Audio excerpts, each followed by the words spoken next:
미국 트럼프 대통령이 대북 정책안을 최종적으로 확정했다. 이런 보도가 나왔습니다. 워싱턴 DC를 방문한 우리나라 국회의원들에게 이렇게 밝혔다고 합니다. 미국 대북 정책안에 4가지 기조가 드러났다 그랬습니다. 첫째는 북한을 핵 보유국으로 인정하지 않는다. 북한이 지금 핵을 만들어 가지고 있는데 핵 보유국으로 인정하지 않는다. 이것이 첫 번째 원칙이고요. 두 번째, 모든 대북 제재와 압박을 가한다.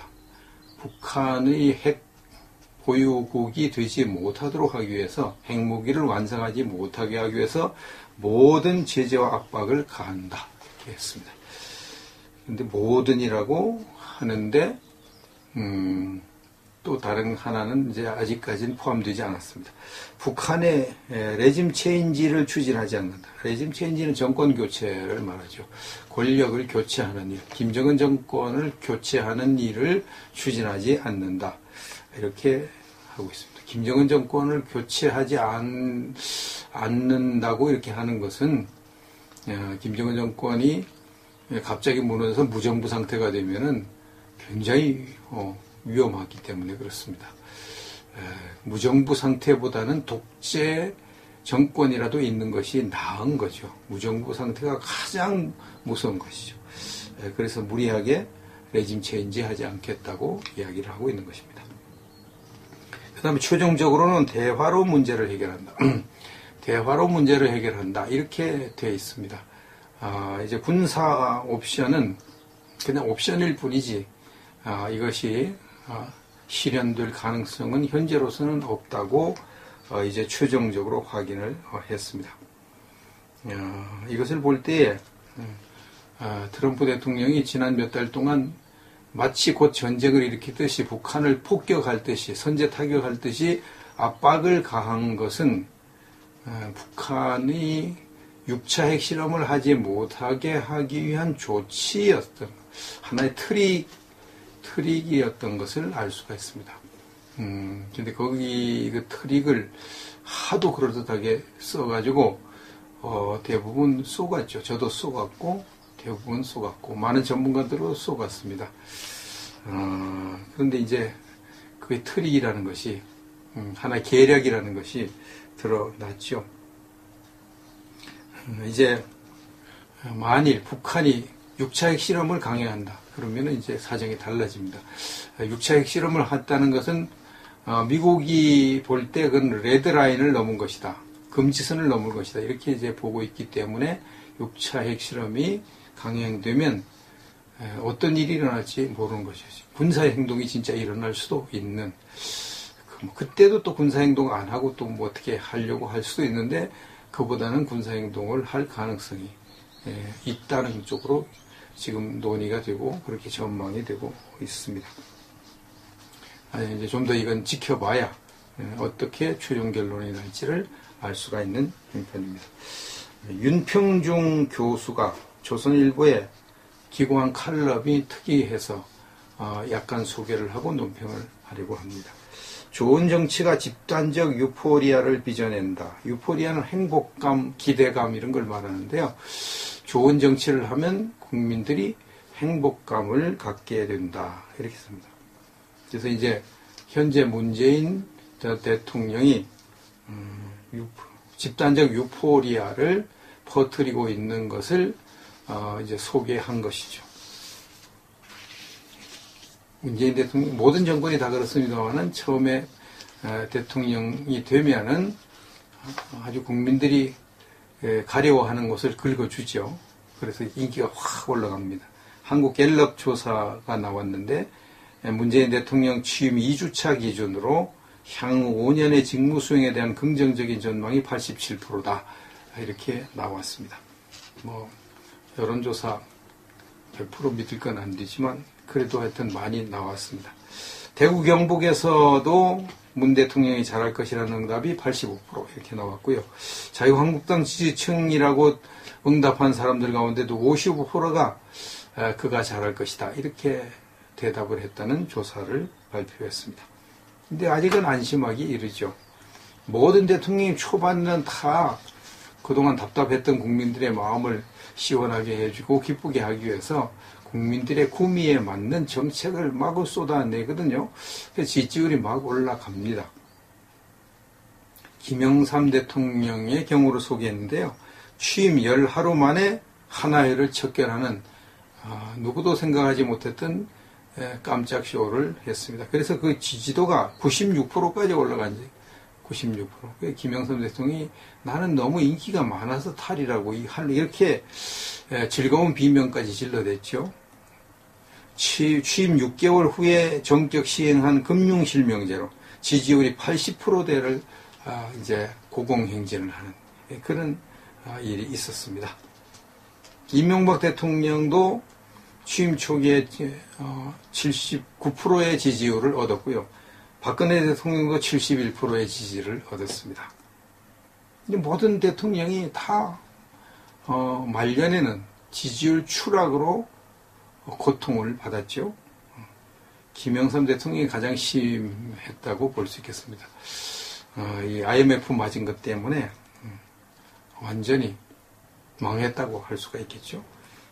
나중에 이제 전직 대통령 평가 2005년 간 한국갤럽에서 했는데 전두환 대통령보다도 낮은 1% 지지를 받는 이런 수모를 당했습니다.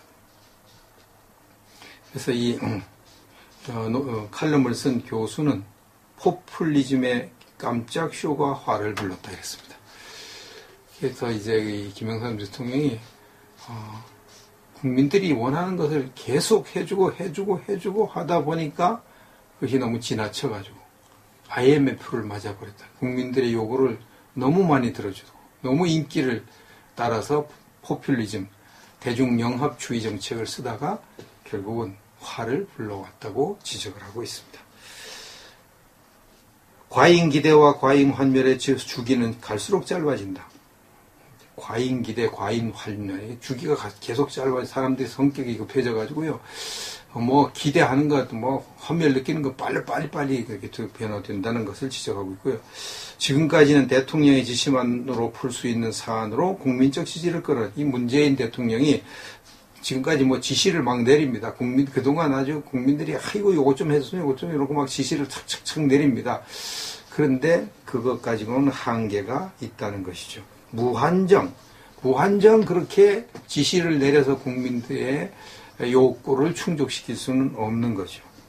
대통령 개인의 소탈함과 인간미도 곧 익숙해져서 지금 뭐 문재인 대통령이 그냥 소탈하게 하고 뭐 인간미 넘치게 하고 소통을 잘하고 하는데 박수를 보내고 좋아하고 그러죠.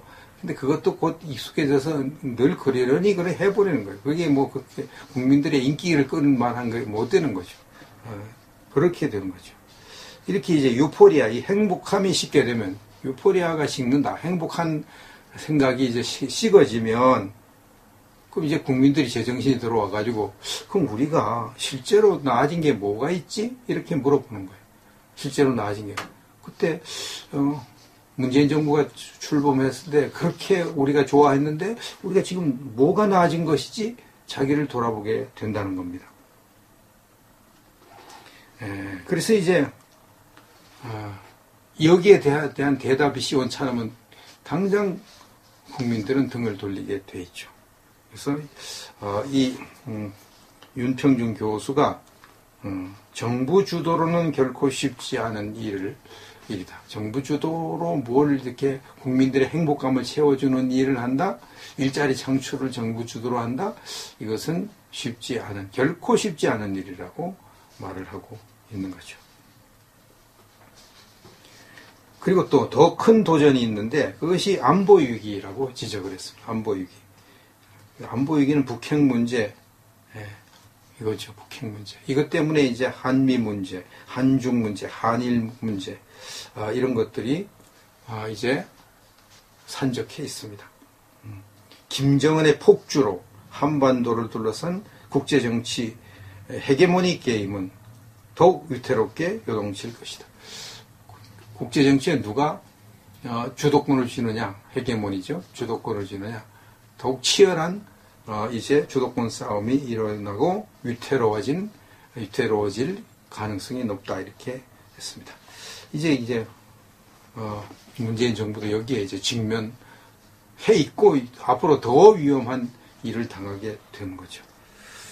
문재인 정부의 가장 큰 위험성은요, 북한 정권과 친하게 지내려는 것입니다. 북한 정권과 친하게 지낸다는 것은 김정은이와 친하게 지낸다는 거잖아요.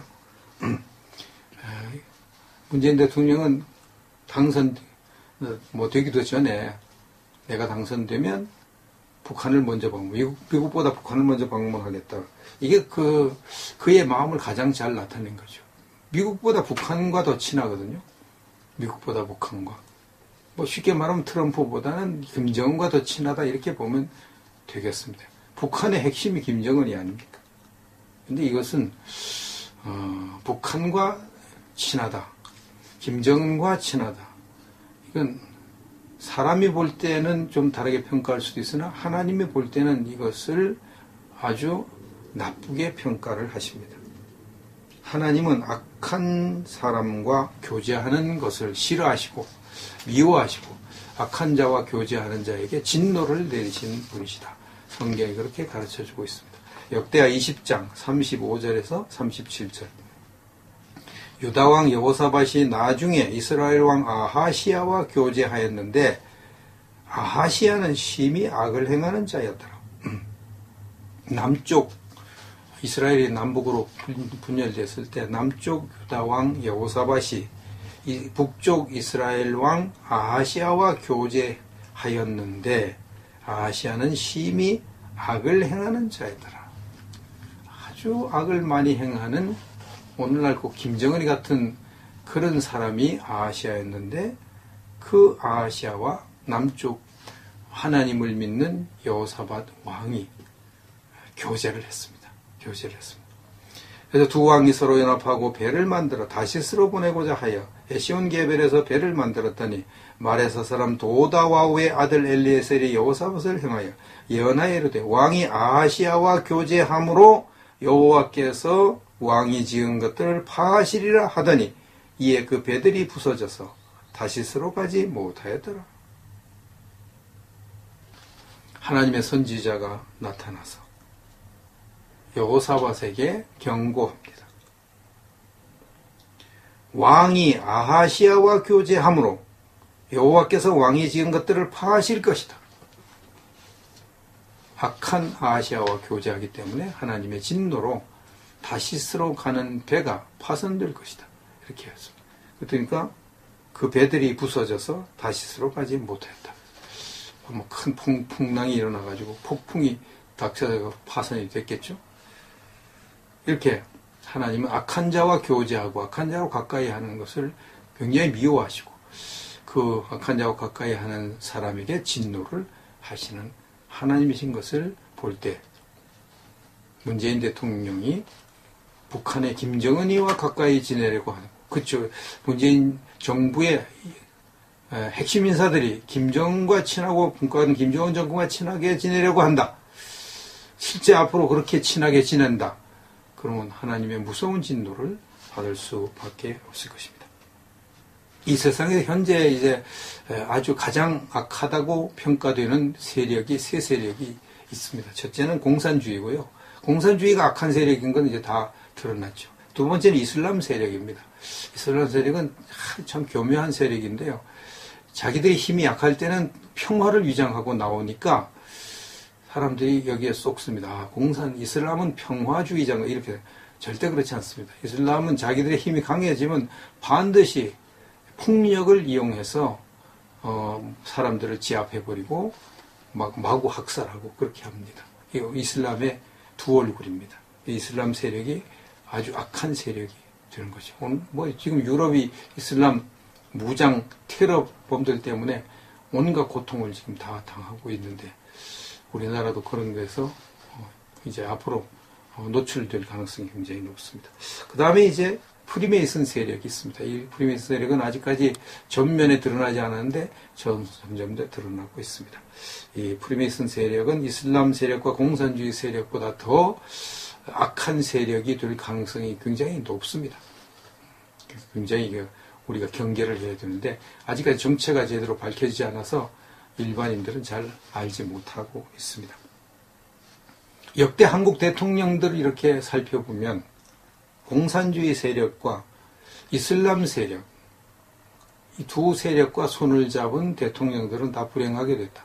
말년에 안 좋았다 하는 것을 알게 됩니다. 물론 다른 악을 행한 대통령들도 이제 안 좋았죠. 근데 특별히 공산주의 세력과 이슬람 세력과 손을 잡고 가까이 한 대통령들은 다 안 좋았다는 것을 알 수가 있습니다. 이 문재인 정부가 만약 북한과 손을 잡는다, 그럼 그 결말은 뻔한 것입니다. 하나님의 진노를 받을 수밖에 없는 것입니다. 문재인 정부의 인사들이 이 사실을 알고 제대로 대처해야 될 것입니다.